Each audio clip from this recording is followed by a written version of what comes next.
Welcome to Single Mom Survive and Thrive. Just me plus 3, and we're living our best life. Hello, everybody, and welcome back to my newest episode, which I will reveal is going to be called Terrible Teens. I thought I would just chat by myself today because I haven't been organized enough to get somebody to interview on today's episode. So it's just going to be me talking about what I like to call the terrible teens. And not the terrible twos, because have you ever noticed that 2-year-olds couldn't be any more perfect and cute? Actually, if we're going to think about toddler life and like how terrible they are, I feel like they really get bad at 3, don't you think? Like, meaning the emotional meltdowns, the times that they, they realize that emotional manipulation they can do with their cryings and their fits, right?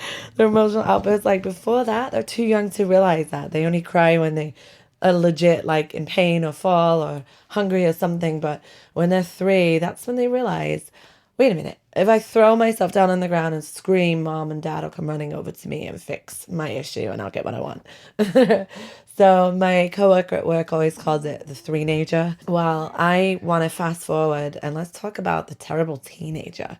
And it's significant to mom life in general. You don't have to be a single parent to be relating to any of this, but it's certainly, you really feel the pain of the terrible teenager when you're doing it by yourself. I have to say, although I like to think that, but sometimes I don't. I actually haven't raised teenagers with a spouse, so it could be just as difficult, and it could actually make things even harder with a grown adult to work through it with. So I like to think that it's really difficult to do it by myself, but maybe, in all reality, actually it might be easier this way.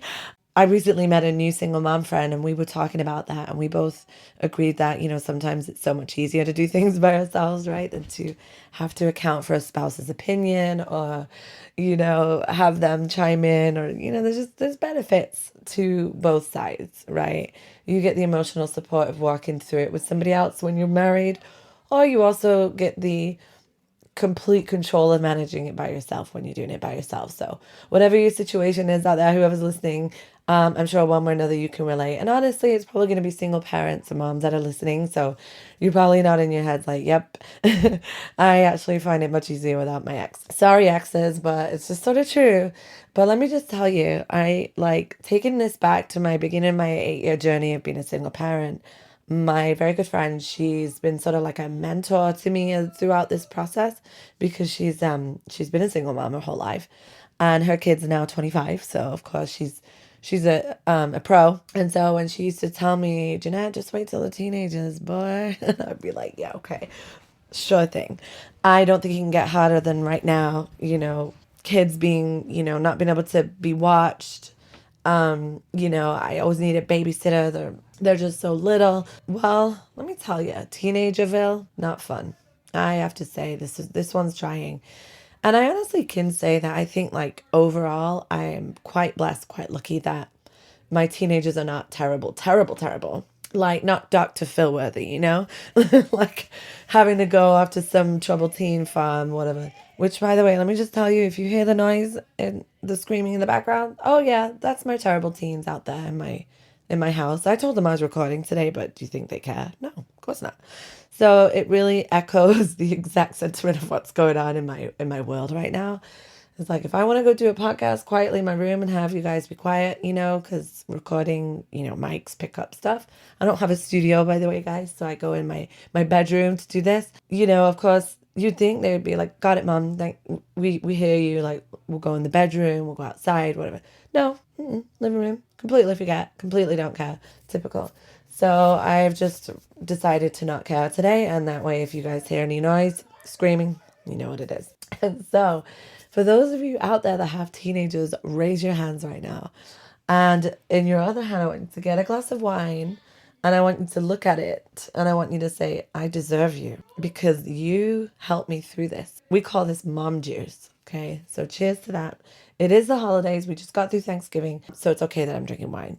If I didn't drink it, I don't know what I'd do. Actually, I don't want to promote alcoholism. That's not really the best way to manage life. I would say antidepressants is probably the better option. Just kidding. Typical example. I just got interrupted right now after I told them, please don't disturb. I am doing a podcast episode. Do you think they care? Nope. Mom, I need my straightener. Mom.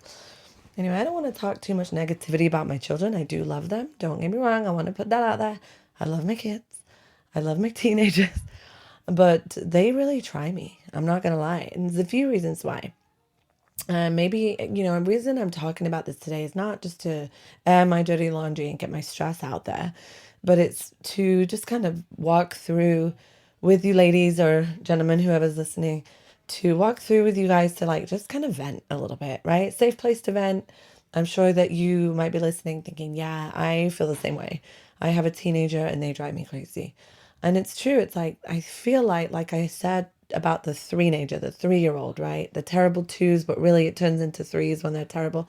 They know one thing to do really well: manipulation, emotional manipulation. And I understand it. I get it, right? I've read enough and done enough personal like psychology journeys to understand that like there's a big shift from child to adult in the teenage realm. I do understand they're trying to learn, their place in the world, what kind of direction and purpose they have to, it's a big transition. So I do understand, they still have very little control over things in life, but they want to have more control. They're becoming independent. They're becoming driven to do their own thing, which is not bad. So I do try to empower independence as much as possible and give them a voice and all of that. But in doing that, there's a very crossed line that they certainly start to then think they can be in control in times they shouldn't be, and that's that pushing of boundaries that I'm experiencing. Now, I have teenage girls. I haven't had a teenage boy yet. My son is 10. So I'm not sure how it's going to compare, but I have two teenage girls, 14 and 16, and they're a year and a half apart. So they're very close in age as well. So even though they're, a year and a half, they're very much kind of like the same age. They're very different personalities and they go through things in a different way, but they're very close. And so I've got like that double whammy teenage shit going on in my home.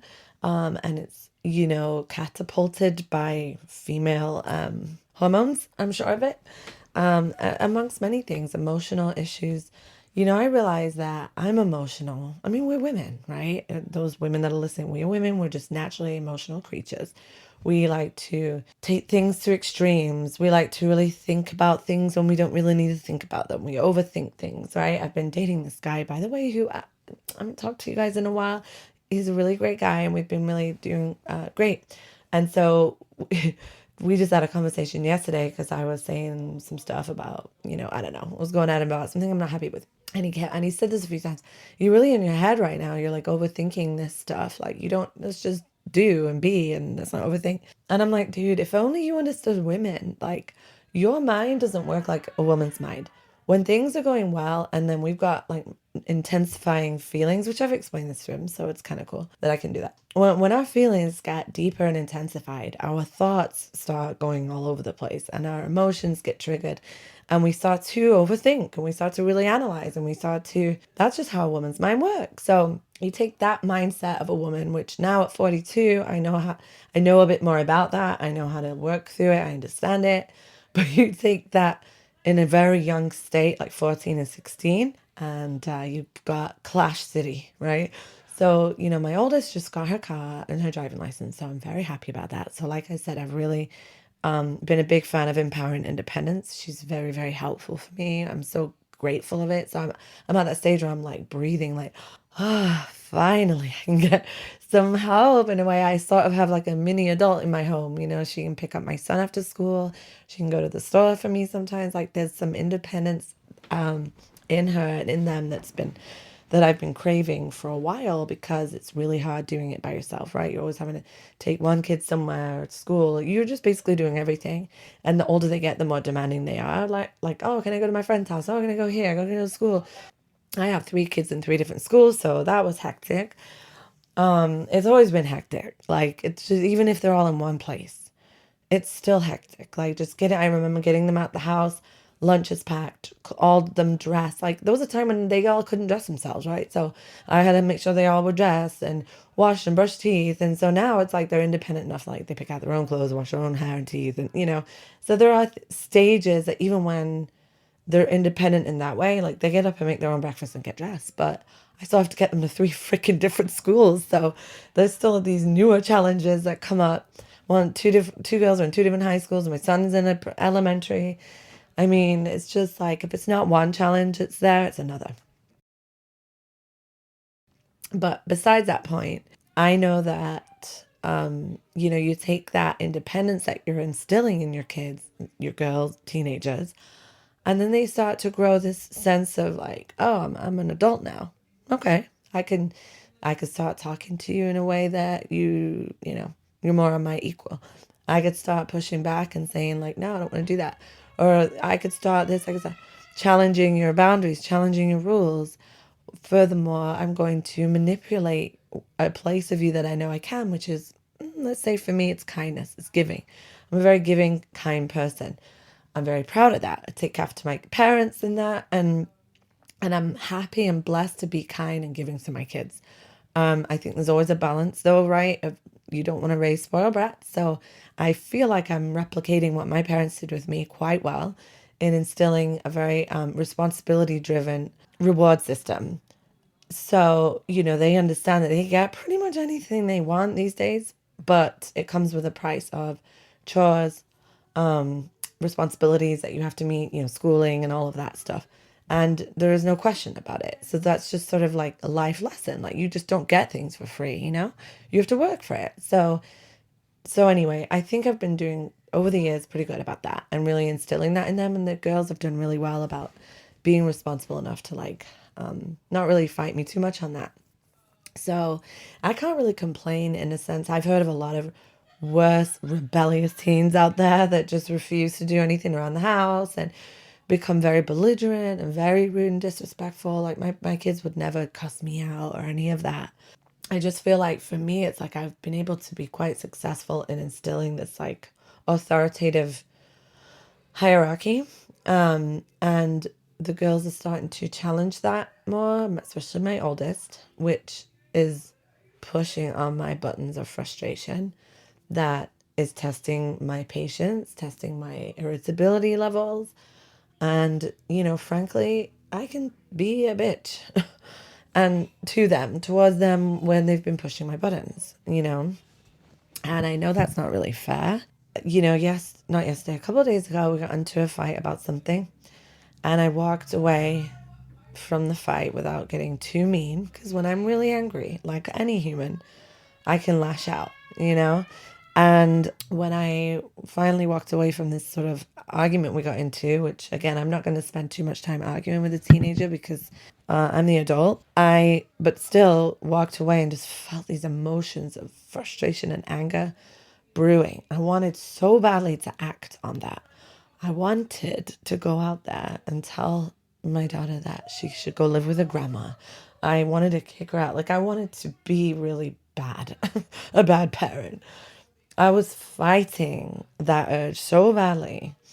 But I'm so grateful I did because by the time things boiled over and everybody was just mellow and calm, and that evening and the next day, I felt like it was all forgotten, about and everybody was back to being respectful to each other. So I don't know. I feel like there's really a lot of power in just stopping the conversation and walking away, closing the door and just keeping your distance because it can get very destructive when you act out in your anger. And I think that's us as the parents and as the moms, we have a responsibility to know that. They may not have that wisdom as much, right? To know that. Although I have to say I'm grateful my kids are not terrible with that. They don't like to get into fights and drama. They'll kind of tear up and just want to just stop the conversation. So that's good. I've seen Dr. Phil's and various stories I've heard and stuff where kids are throwing things around and beating up people at school and really taking it out somewhere. But everybody's got to have an outlet for their frustration somehow. And so I sometimes sit in fear, like what is my child going through? How is she getting this out? How is she doing it? Like, I know she's not going to bully anyone. Is she turning inwards with it? Is she So the recent quest is to get her to therapy. So that's good. And so we're going to be doing that. So I highly recommend therapy for anybody that's going through it. We really should be doing therapy anyway. I don't think it should be something we go to in trauma and drama and last case resort. I personally believe it's a good maintenance tool. I say that, but do I practice what I preach and go to therapy on a regular? No, I don't. So I have been on and off for many years. And then when pandemic hit, my therapist and my insurance situation changed. And so I haven't seen a therapist in a while. But I know my daughter's going to start seeing one next week. Is it next week or this week? So I'm hopeful that it's going to be sort of like a mom and daughter option too, so I have to kind of go through that. Mental health is such a thing in the teenage life. In general, everybody goes through something, right? Internally, mentally. So I do feel like it's important for us to be very aware of what it is we're going through, trying to work through it with the right tools, with the right people, therapist, church, books, whatever it might be, because everything's workable. I always feel just my heart breaks for people that feel like there is no solutions or no options for help. And then they feel like there's no way out. And then they do think, unspeakable things when it's like, no, there's always, always a way out, a way through things. You just have to know where to go and who to speak to. That being said, yeah, I just wanted to talk about that and how, I was just saying to somebody that I would have thought by 8 years post-divorce, and especially since my situation has been unique, that things would be so easy by now, you know? But each stage you go through post-divorce is like a new one. Like I'm through the woods now of like grieving the marriage and all of that. It's a long time healed. I'm even now to the stage where I've been starting to date somebody, and although that's raised some very questionable emotions in me that speak to my trauma from the past, I've still been able to like really work through it in a very mentally work through it in a very healthy way and like enter into something that's pretty healthy actually with this person. He's actually a great guy. He really is. I mean, there's a lot that I wish he was different in. A lot there's no passion, there's no I wouldn't say no passion, but it's very like passionless. He's just not like that really. But he's very much like he gives me his time and he's just a sweet soul and very like I can tell him anything that I want to say. If I'm frustrated about something, I can tell him and he'll hear me out and say, I understand what you're saying. Sorry about that, work on that. And we just talk through things. And so we've been seeing each other since April. Sorry, switching the subject. But it's been very casual and very slow. And that's still slow and casual, but it's definitely intensifying as time goes on and as our attraction becomes deeper from just getting to know each other and spending more time with each other. It's really a nice pace that I've never done before. I always did the unhealthy jump right in pace. So for me, it's really refreshing to have these healthy redos. I don't know what the future holds for me in this guy. I don't want to look too into that or in the future, but I know right now it's really nice. I'm really proud of myself, pat myself on the back and how healthy this is and how the slower pace is really working for me. And I'm with somebody that he's in that same healthy space. He's not demanding more from me or less or anything. He's just going with the flow and we're just letting the natural fate of it like take its course and it's progressing more with, on its own. That being said, that was a side note. Sorry. I don't even know what my original point was there. Oh, but yeah, I mean, to segue this though, dating has always been a strange water to navigate for me because my kids were really damaged from the exit of my ex-husband and continue to be. Oh, that's what I was saying. The new stages. This current stage is where my daughter's been dealing with a lot of rejection from her dad, a lot of abandonment feelings, a lot of you picked a new girlfriend over me, you picked drugs over me, a lot of those inner painful feelings. So she's harboring a lot of anger right now through that. So I'm hoping this counseling will help. Apparently dad's coming back in town, so we'll see if that happens. But there's just a long ongoing journey with our world of dad not being in the picture, in and out of the picture, if you will. And so each phase brings its own new challenges according to their stage in life. the more aware my son gets of everything, the more he has questions about it.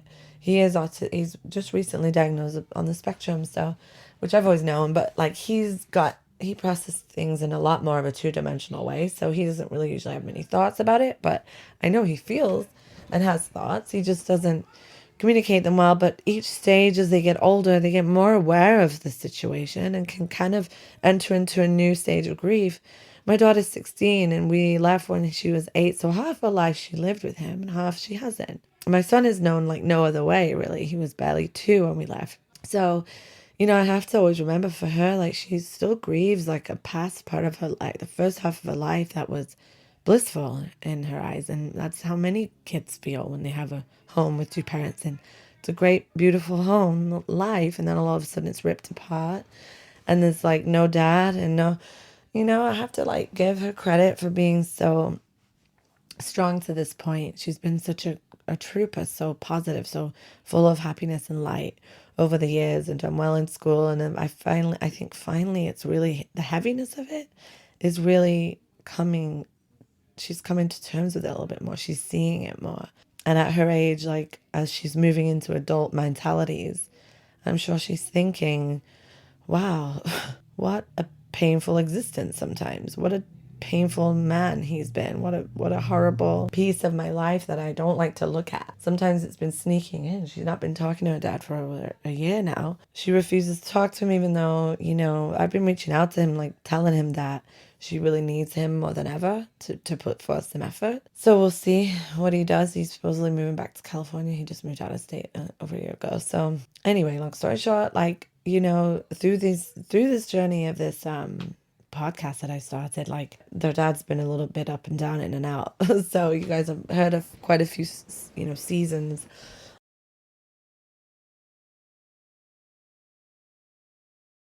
So recently, my oldest daughter has been doing some things that have really been pushing us into argumentative states, like really talking back to me, really challenging what I have to say, really, just being disrespectful in general. But one of the deal breakers the other week was when her teacher called me and said she'd been basically skipping some classes that I didn't know about. So I caught her in a lie, and trying to get out of her language arts class. She knows I don't stand for hiding, lying, omitting, all of that. It really triggers me for some old trauma that I walked through a lot of that with her dad, right?